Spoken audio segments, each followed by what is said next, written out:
ইসরায়েলের গুরুত্বপূর্ণ স্থাপনায় ড্রোন হামলা চালিয়েছে ইয়েমেন।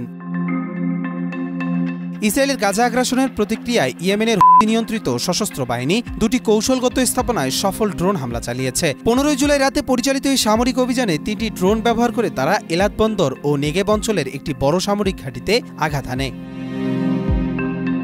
ইয়েমেনি বাহিনীর মুখপাত্র ব্রিগেডিয়ার জেনারেল ইয়াহিয়া সারি এক বিবৃতিতে জানান, আল্লাহর রহমতে এই অভিযান নির্ধারিত লক্ষ্য পূরণে সক্ষম হয়েছে। তিনি আরও বলেন, গাজায় চলমান আগ্রাসন ও অবরোধ অব্যাহত থাকলে এ ধরনের আঘাতের মাত্রা বাড়তেই থাকবে। ইরা স্পষ্ট করে দিয়েছে তারা আরব ও ইসলামী দেশগুলোর ওপর যে কোনো হামলার বিরুদ্ধে নিজেদের অবস্থান অব্যাহত রাখবে। অন্যদিকে গাজা উপত্যকায় ইসরায়েলি হামলা আরও ভয়াবহ রূপ নিয়েছে। গত 24 ঘন্টায় নিহত হয়েছে অন্তত 61 জন। মাঠের অলরাউন্ডার আমি, আর ঘরের allrounder Tylox. Tylox toilet cleaner, clean মানেই টাইলক্স।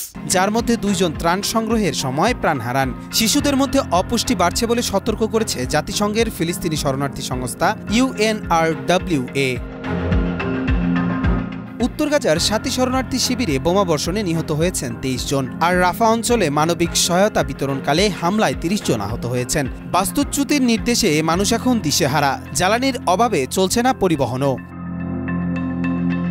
কবির চৌধুরী, জয়, মাই টিভি।